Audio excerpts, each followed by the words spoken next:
नमस्कार, आप सभी का स्वागत डीडी न्यूज पर। मैं हूं मुकुल शर्मा। इस वक्त की बड़ी और अहम खबरें कौन सी हैं बताएंगे आपको, लेकिन आइए सबसे पहले नजर डालते हैं हेडलाइंस पर। पीएम मोदी आज मन की बात कार्यक्रम के जरिए विचार करेंगे साझा। ये मन की बात की 115वीं कड़ी।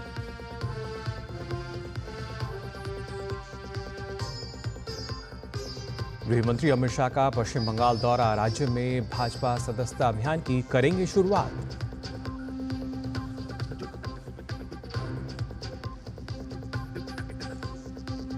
महाराष्ट्र में कांग्रेस ने 16 उम्मीदवारों की तीसरी सूची की जारी। दोनों गठबंधन में अभी भी कई सीटों पर फंसा पेच।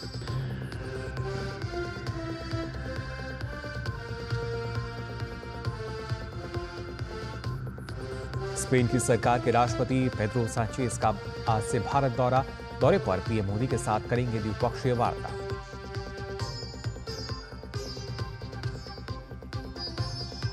और महिला क्रिकेट में भारत और न्यूजीलैंड के बीच दूसरा वनडे आज। भारत 3 मैच की सीरीज में 1-0 से आगे।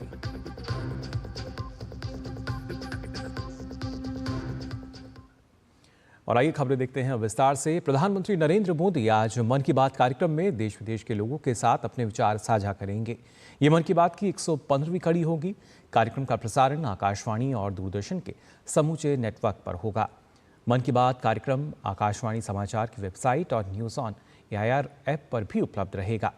दूरदर्शन समाचार, प्रधानमंत्री कार्यालय तथा सूचना और प्रसारण मंत्रालय के यूट्यूब चैनल्स पर भी इसका सीधा प्रसारण किया जाएगा।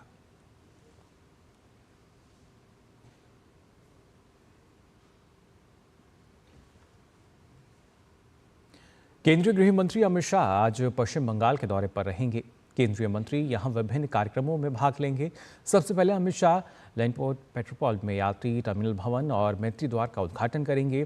दरअसल प्रधानमंत्री नरेंद्र मोदी ने सभी दक्षिण एशियाई देशों के साथ सांस्कृतिक और व्यापार संबंधों को आगे बढ़ाने के लिए भारतीय भूमि बंदरगाह प्राधिकरण को एक नई गति, दिशा और आयाम प्रदान किया है। पेट्रोपॉल में यात्री टर्मिनल भवन और मैत्री द्वार का उद्घाटन इसी कड़ी में एक और अहम कदम है। अमित शाह दोपहर बाद पश्चिम बंगाल में भाजपा सदस्यता अभियान का शुभारंभ करेंगे।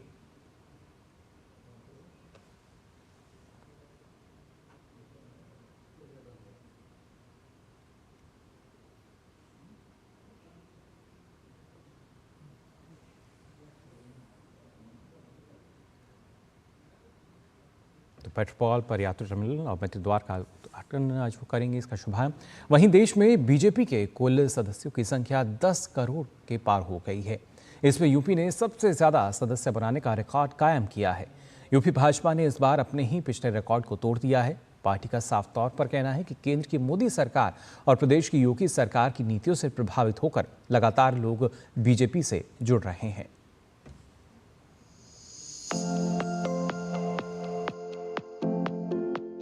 यूपी बीजेपी ने इस बार सदस्य बनाने के अपने पुराने ही रिकॉर्ड को तोड़ दिया है।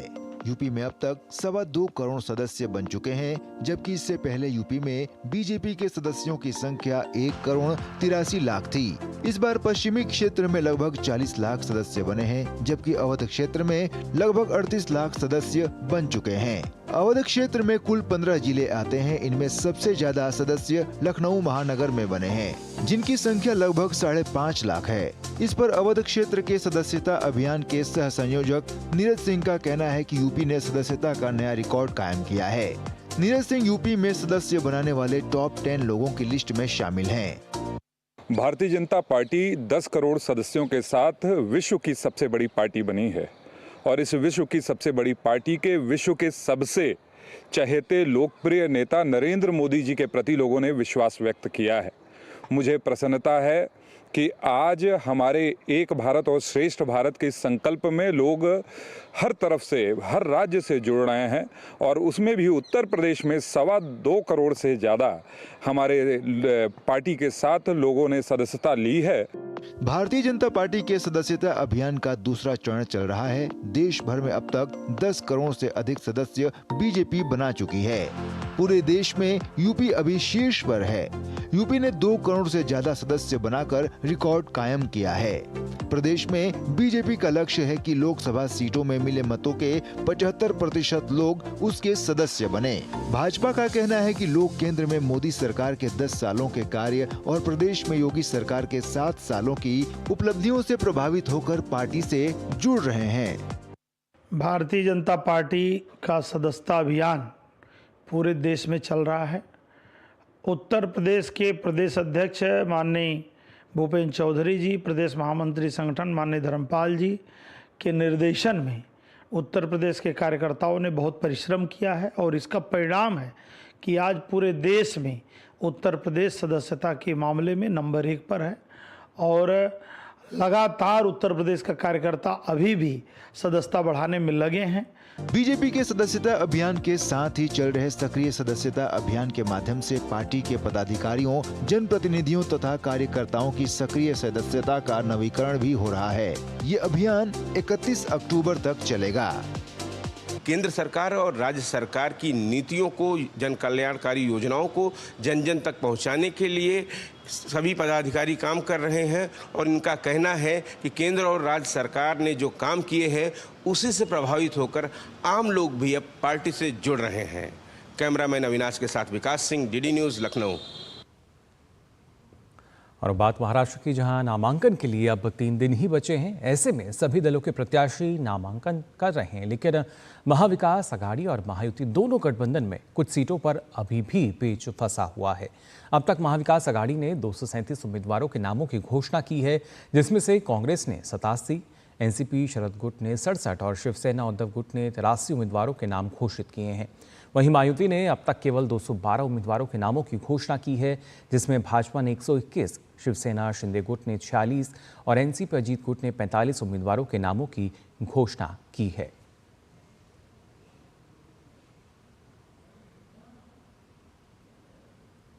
तो भाजपा की तरफ से अभी तक अगर महायुति की हम बात करते हैं 121 उम्मीदवारों के नाम घोषित किए गए हैं और कुल अगर देखा जाए वहीं शिवसेना शिंदे गुट की तरफ से 46, जबकि अगर बात की जाए जो गठबंधन में अलग अलग सीटों पर पेच फंसा है, एनसीपी यानी अजित पवार गुट की हम बात करें तो वहां से भी 45 उम्मीदवारों के नाम फिलहाल अभी तक घोषित किए गए हैं और कुल 212 उम्मीदवारों के नाम अभी तक घोषित किए जा चुके हैं।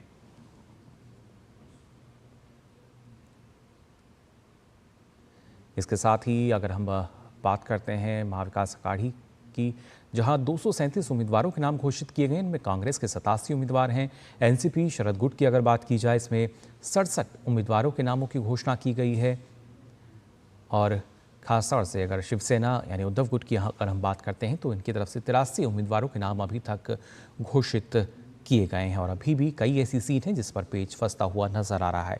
वहीं महाराष्ट्र विधानसभा चुनाव के लिए कांग्रेस ने कल देर शाम उम्मीदवारों की एक और लिस्ट जारी की। इस सूची में पार्टी ने 16 उम्मीदवारों के नामों का ऐलान किया है। इस सूची में खामगांव से राणा दिलीप कुमार को टिकट दिया गया है। सांगली से पृथ्वीराज पाटिल को कांग्रेस ने टिकट दिया है, जबकि दिगरासा से माणिकराव ठाकरे पार्टी के उम्मीदवार होंगे। इसके अलावा अगर बात की जाए भिवंडी पश्चिम से, तो यहाँ से दयानंद मोतीराम चोरगे को प्रत्याशी बनाया गया है। इस सूची के साथ ही कांग्रेस अब तक 87 उम्मीदवारों के नामों की घोषणा कर चुकी है।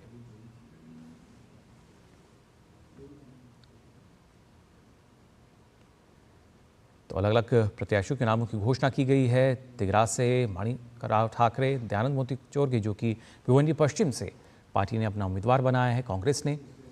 राणा दिलीप कुमार की अगर बात की जाए खामगांव से चुनावी मैदान में है, तो पृथ्वीराज पाटिल सांगली से कांग्रेस की तरफ से चुनाव लड़ते हुए नजर आएंगे। और अभी तक कांग्रेस ने तीसरी सूची भी जो जारी की है उसको मिलाकर 87 उम्मीदवारों के नाम घोषित किए गए हैं।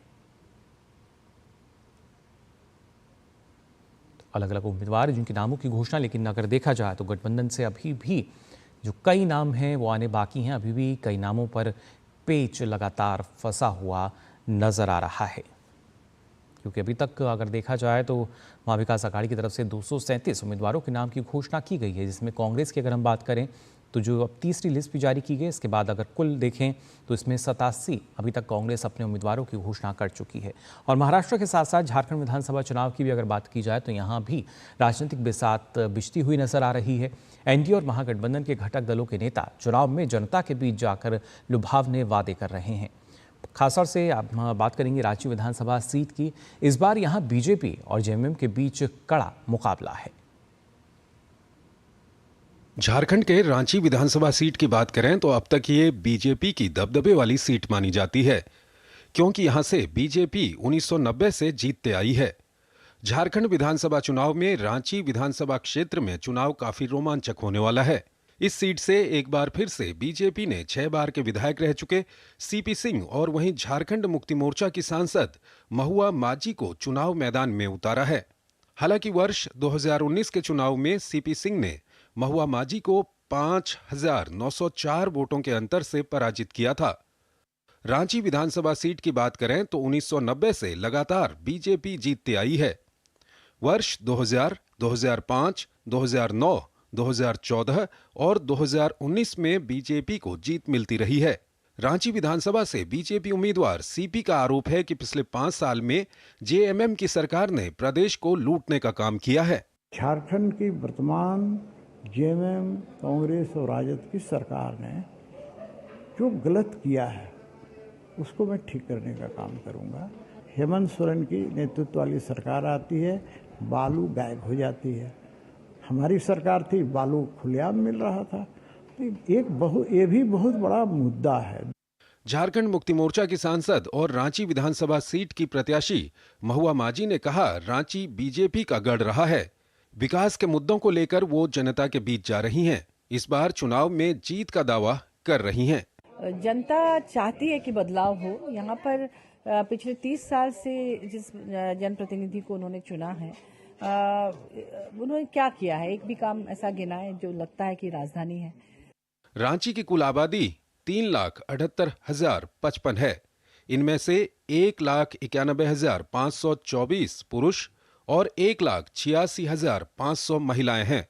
थर्ड जेंडर के 31 मतदाता हैं।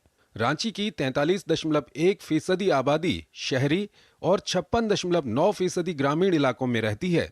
जिले की साक्षरता दर 76.06% है। पुरुषों में शिक्षा दर 72.59% और महिलाओं में 58.21% है। इस बार भाजपा ने 6 बार के विधायक रह चुके सीपी सिंह और जेएमएम ने राज्यसभा सांसद महुआ माझी को चुनाव मैदान में उतारा है। दोनों राजनीतिक पार्टियों के नेता जीत का दावा कर रहे हैं। हालांकि जनता का जनादेश किसे मिलेगा, ये तो 23 नवंबर के मतगणना के बाद ही पता चल पाएगा। Somesh Patel, TD news, Ranchi. तो जाहिर तौर पर जो जनादेश है वो क्या नज़र आता है देखना होगा, लेकिन जैसे जैसे चुनावों की तारीख नज़दीक आ रही है वैसे ही सत्ता पक्ष और विपक्ष के नेताओं के बीच जुबानी जंग तेज हो चली है। झारखंड के जामताड़ा निर्वाचन क्षेत्र से कांग्रेस उम्मीदवार इरफान अंसारी ने मुख्यमंत्री हेमंत सोरेन की भाभी और बीजेपी की नेता सीता सोरेन के लिए अपशब्दों का इस्तेमाल किया। बीजेपी कभी भी जमीनी स्तर के नेताओं को नहीं आगे लाती है। इनको बोरो खिलाड़ी चाहिए। इनको जो रिजेक्टेड माल है, जो सातिर से जी जाता है, उसको हाईजैक कर लेती है। इरफान अंसारी के विवादित बयान के बाद झारखंड की राजनीति गर्मा गई है।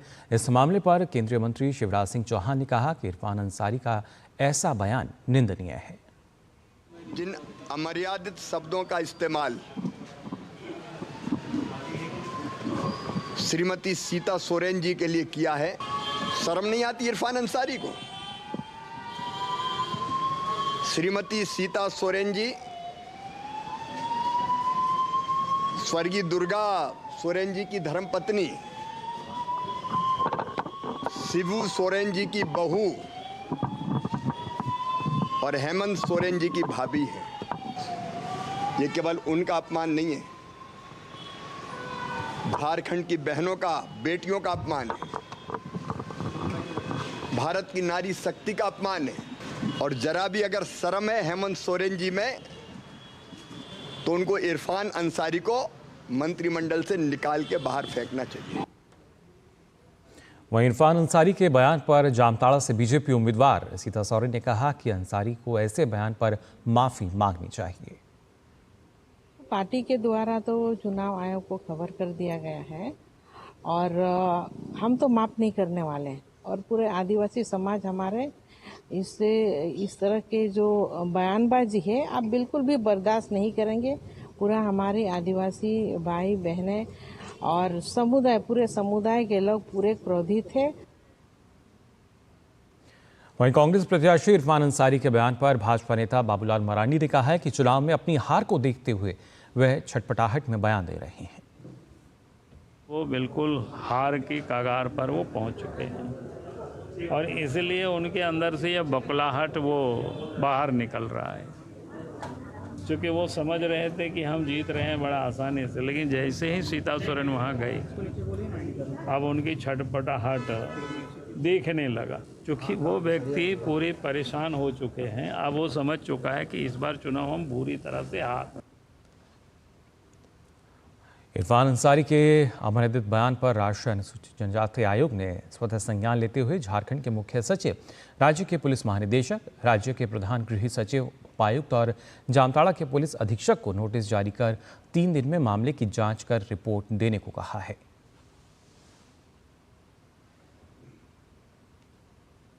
और फिलहाल बुलेटिन में हम यहाँ रुक रहे एक छोटे से ब्रेक के लिए, जल्द हाजिर होते हैं। कभी नाच गाना और बेहतरीन खाना, कभी सास बहू की नोक-झोंक में स्वाद का मुस्कुराना, कभी रिश्तों में मुस्कुराहट और स्वाद भरना। असली मसालों का उपहार MDH बनाए खास हर त्योहार, क्योंकि हर रिश्ता है स्वाद से जुड़ा। आइए मनाए खुशियों की दीपावली MDH मसालों वाली। हम मूंगफली बेचते हैं, अपना अकल नहीं। ये मैसेज देखिए, कहते हैं लॉटरी लगी है, लिंक क्लिक करके UPI पिन डालो पैसा मिलेगा। अरे हमको मालूम नहीं है क्या? इधर UPI पिन डाला, उधर पैसा गायब। मूंगफली वाला हूँ, मूर्ख नहीं हूँ। याद रहे, UPI कहता है अगर कोई लालच दे तो कहो मैं मूर्ख नहीं हूँ। हाथ धोकर आते हैं। साबुन की जगह हैंड वॉश।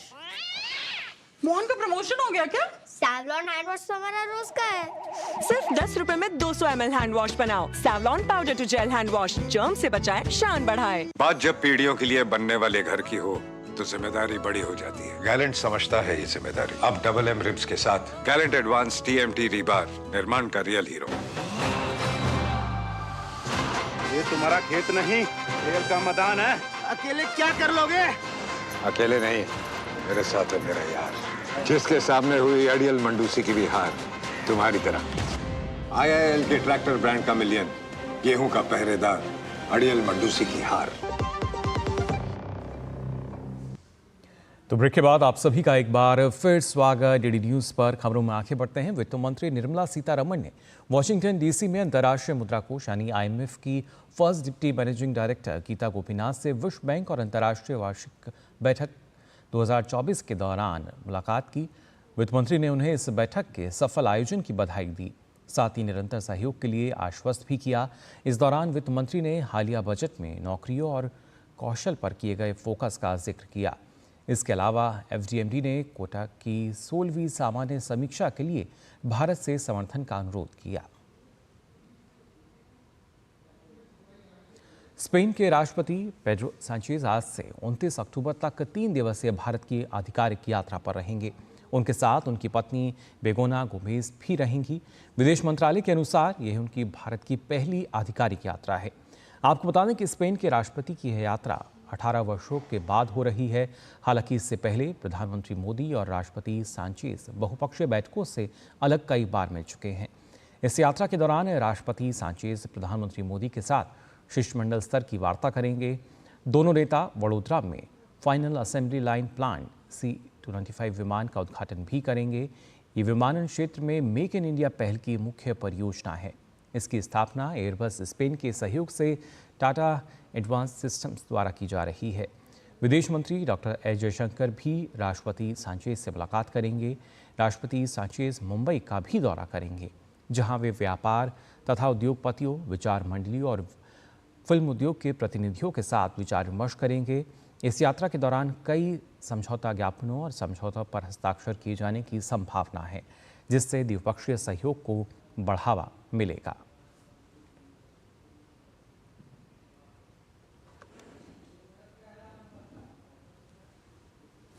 नई दिल्ली स्थित आकाशवाणी भवन में सरदार पटेल स्मृति व्याख्यान का आयोजन किया गया।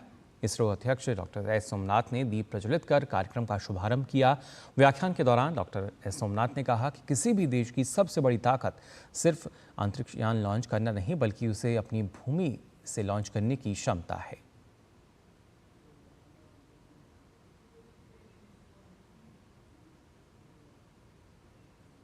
In 1960s, we were launching small rockets to space while other nations were putting men on the moon.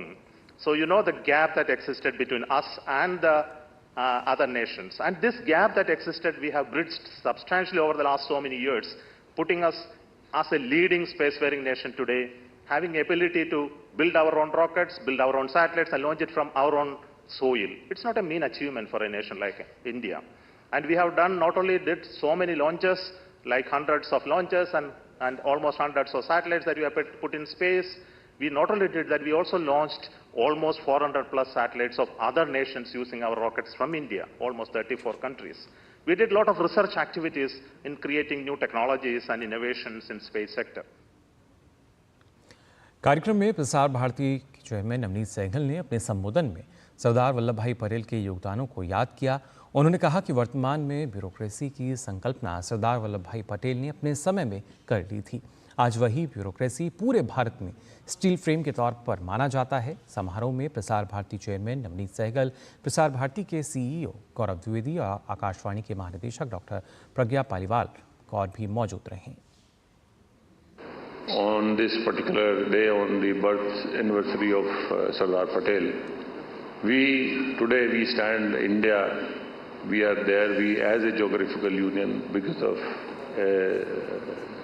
effort and his vision of Sardar Patel.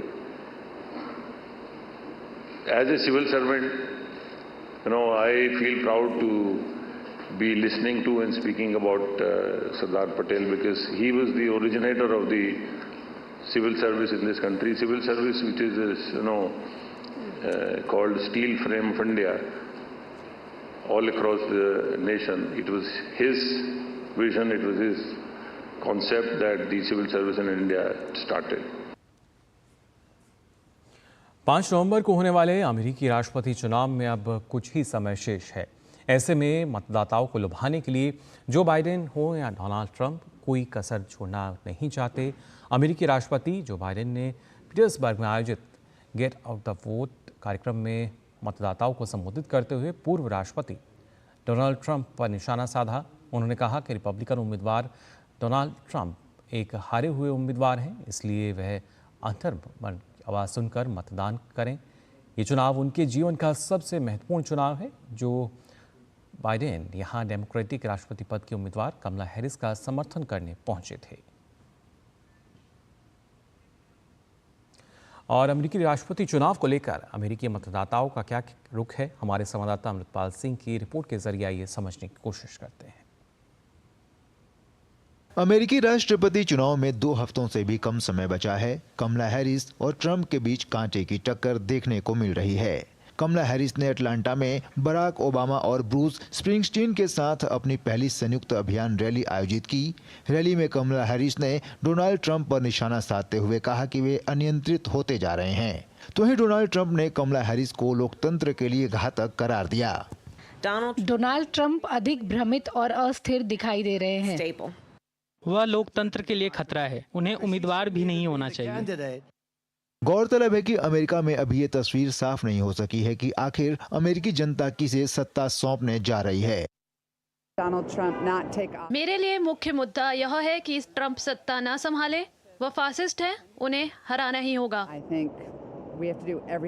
राजनीतिक दृष्टिकोण तेजी से बदलती जा रही है। हालांकि इस बार अमेरिकी मतदाताओं के बीच विभाजन देखने को मिल रहा है। ज्यादातर अमेरिकी राज्यों ने पूर्वानुमानित आधार पर मतदान किया है। रिपब्लिकन कैंप में मजबूती से जमे हुए राज्यों को आम बोलचाल की भाषा में रेड राज्य कहा जाता है, तो वहीं डेमोक्रेटिक प्रभुत्व वाले राज्यों को ब्लू स्टेट के नाम से जाना जाता है। इसके विपरीत जिन राज्यों में डेमोक्रेटिक और रिपब्लिकन उम्मीदवारों के बीच वोट में उतार चढ़ाव होता है, उन्हें स्विंग स्टेट्स या पर्पल स्टेट्स के रूप में जाना जाता है। इन चुनावों में 7 राज्य ऐसे हैं जो स्विंग या बैटल ग्राउंड राज्य हैं। इनमें Pennsylvania, Wisconsin, Michigan, Nevada, Arizona, Georgia और नॉर्थ कैरोलिना शामिल हैं। फिर ये एक बड़ा सवाल है कि क्या अमेरिका एक महिला राष्ट्रपति के लिए तैयार है, और वो भी जो नॉन वाइट हो, कलर्ड हो। अगर महिला के पास दुनिया भर में हमारा प्रतिनिधित्व करने के लिए कोई समय है तो वह अभी है। अमेरिका में राष्ट्रपति चुनाव में अपनी जीत पक्की करने के लिए दोनों उम्मीदवारों ने इन राज्यों में चुनाव प्रचार में अपनी पूरी ताकत झोंक दी है और मतदाताओं को लुभाने के लिए काफी प्रयास कर रहे हैं। जब लड़ाई इतनी नजदीकी हो और टक्कर कांटे की हो जैसे इस बार है, तब पर्पल स्टेट्स या स्विंग स्टेट्स, खास करके अनडिसाइडेड वोटर का महत्व और भी बढ़ जाता है, क्योंकि वो ये तय करेंगे कि अगले 4 साल ओवल ऑफिस में कौन बैठे, डोनाल्ड ट्रंप या कमला हैरिस। कैमरामैन संजय जैना के साथ Amritpal Singh, DD news, Houston, Texas. और वहीं आपको बता दें, भारत और न्यूजीलैंड की महिला क्रिकेट टीमों के बीच सीरीज का दूसरा वनडे आज अहमदाबाद में खेला जाएगा। भारत 3 मैच की सीरीज में 1-0 से आगे है। 24 अक्टूबर को खेले गए सीरीज के पहले वनडे मैच में भारत ने ये मैच 59 रन से जीता था।